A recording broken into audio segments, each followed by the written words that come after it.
Welcome back to another episode of Ask and Ye Shall Receive Answers. This is where I take your questions on the Ask G-Man video forum thread in the general forums on Comic Vine or slight echo on Twitter, G-Man from Heck, hashtag Ask G-Man. You ask me your questions, I will answer them. I also answer some of your questions on the Invincibly Supermassive comic book podcast of Stuff.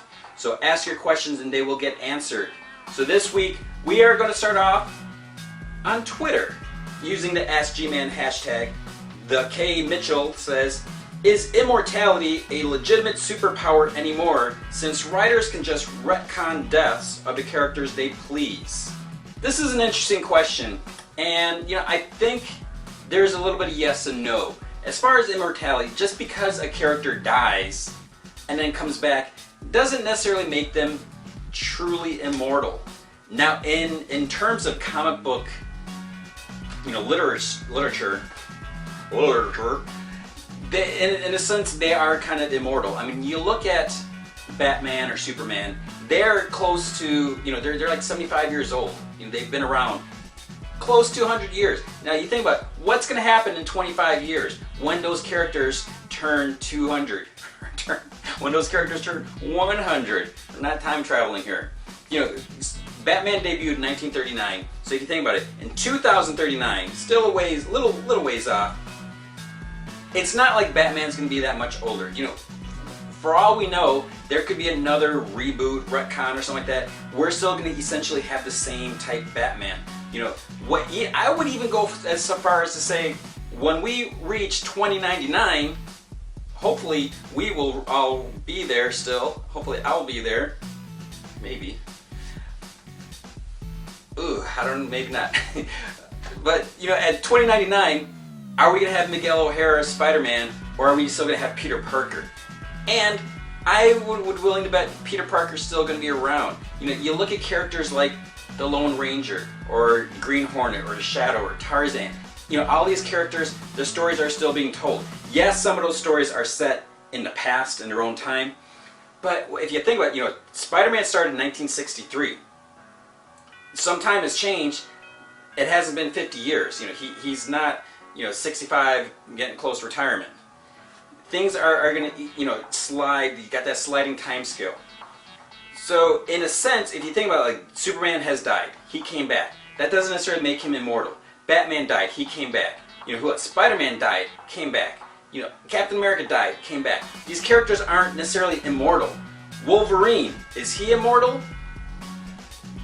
I would kind of say he's not. But in the Wolverine trailer, I think they threw out that word immortal. He's not immortal. He is still aging. He's just aging at a slower rate. There's not a whole lot of immortal characters that are truly immortal in comics. It's just that they die and then they get resurrected, or they didn't really die in the first place. But I don't think that makes them immortal. So it depends on how you want to define immortality in this context. If we're talking about Spider-Man, Spider-Man's always going to be around. I mean, unless something drastic happens, like people say, Superior Spider-Man, that's not Spider-Man. And then they just stop reading Spider-Man. Marvel stops publishing. I can't even say this with a straight face. It's so absurd. Marvel stops putting out Spider-Man comics, and then eventually people are like, Spider-Man? What the heck is a Spider-Man? And it's not going to happen. There's always going to be a Spider-Man. There's always going to be a Batman. There's going to be Superman. And chances are, it's going to be Peter Parker. It's going to be Bruce Wayne. It's going to be Clark Kent. We're going to have these same characters. That doesn't make them immortal in the stories. It makes them immortal in our hearts. So I don't think that these characters are necessarily immortal. Vandal Savage is immortal. Who else is? Pandora, the Phantom Stranger. These characters you can say are immortal. Superman, is he immortal? I think there's been stories where like close to 1,000 years in the future, he's still around. He's just got a little bit of gray in the temples, kind of like me. I'm not 1,000 years old, not yet. So I wouldn't say they're immortal. Immortality is still a superpower. As far as we are concerned, not everyone has immortality. It's just that the writers, they like to keep these characters. So like, Banshee, he's coming back. We've been talking about that. He's not immortal. He was dead and then somehow gets resurrected or gets brought back from the ether of comic book death limbo. So immortality is still a thing for now. Okay, our next question, we're going to take this off of the forums, off the Ask G-Man video thread forum, general forum. Matt Wing 87 says, this might be a tough one to answer, but in the Marvel Cinematic Universe, why does Thor seem to adjust to Earth better than Captain America did? In the first Thor movie, Thor didn't seem all that fazed by our technology like cars and Jane's lab equipment. He was even wearing a plaid shirt, V-neck, and skinny jeans like it was casual for him. Same with Loki and the Avengers wearing a suit and tie. Cap seemed amazed the way the technology and customs had progressed since World War II and seeing actual gods. I don't know if it was mentioned in the Thor movie or in comics, but do the Asgardians keep a watchful eye on Earth so they already know about our customs and technology as to where Cap is a quote-unquote man out of time and has no idea what's been going on since his time?